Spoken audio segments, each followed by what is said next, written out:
Refleksi mendalam dari habits tentang kebiasaan, psikologi, identitas, dan cara manusia perlahan menjadi dirinya sendiri.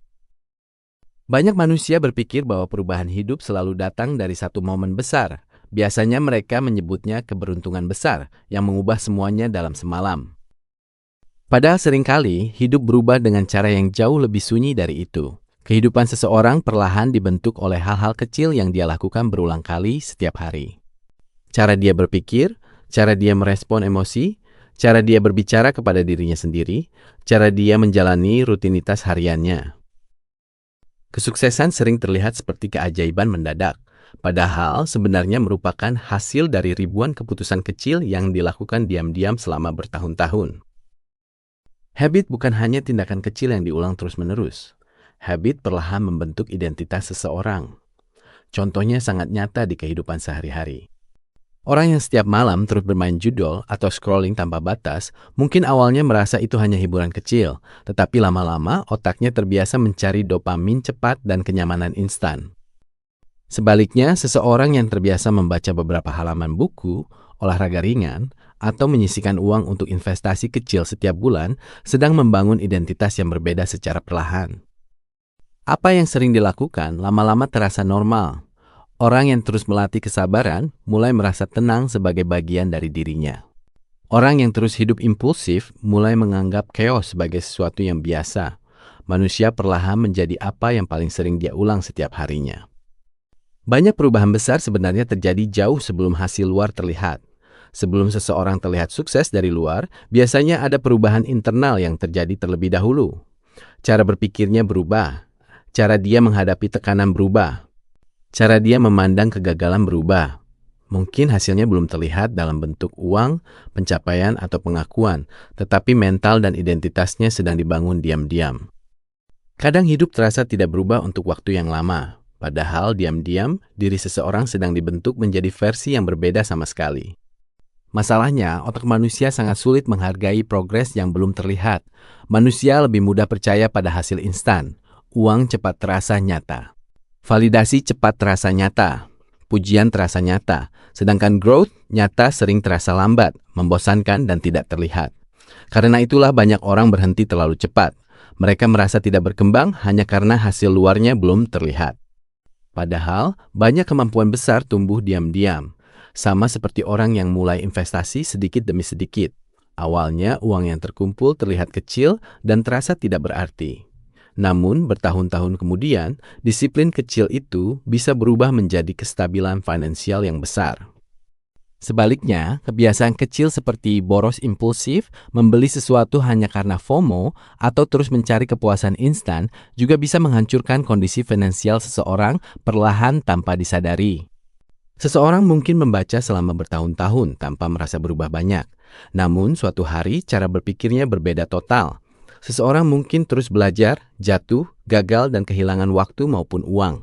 Tetapi tanpa sadar, dia sedang membangun kemampuan menghadapi hidup yang tidak dimiliki banyak orang. Tidak semua proses yang lambat berarti gagal.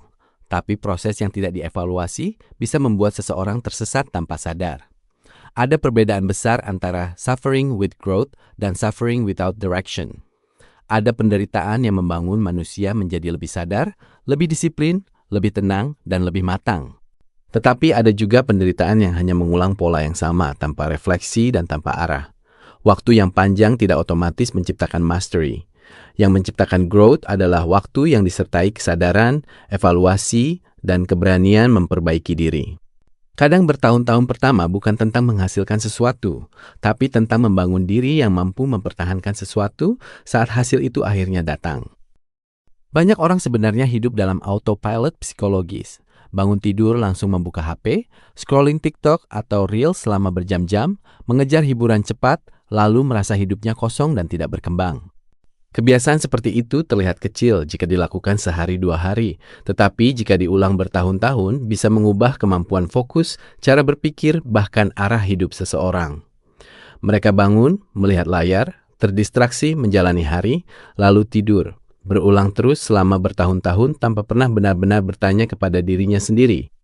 Gue sebenarnya sedang menuju kemana? Kesibukan seringkali hanyalah pelarian.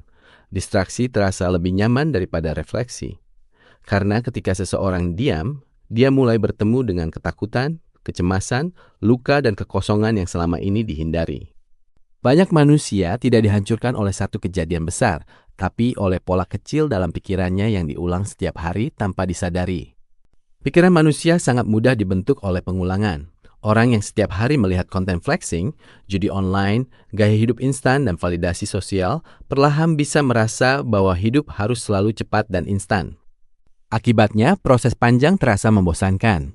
Sebaliknya, orang yang terbiasa mengonsumsi hal-hal yang membangun seperti membaca, belajar skill baru, atau berada di lingkungan yang sehat, perlahan memiliki pola pikir yang lebih stabil. Apa yang terus dilihat, dipikirkan, didengar, dan dikonsumsi perlahan terasa benar. Jika seseorang terus mengulang dalam pikirannya bahwa dirinya gagal, tidak cukup baik, atau tidak mampu, lama-lama otak mulai mempercayainya sebagai identitas. Sebaliknya, ketika seseorang terus membangun disiplin kecil, menepati janji kepada dirinya sendiri, dan tetap berjalan walaupun pelan, otak mulai membangun rasa percaya terhadap dirinya. Self-respect sebenarnya dibangun diam-diam. Harga diri seseorang tidak hanya dibangun dari pujian orang lain, tetapi dari hubungan yang dia miliki dengan dirinya sendiri. Dari apakah dia menghargai dirinya, apakah dia menjaga dirinya, apakah dia terus mengkhianati standar yang dia tahu sebenarnya penting.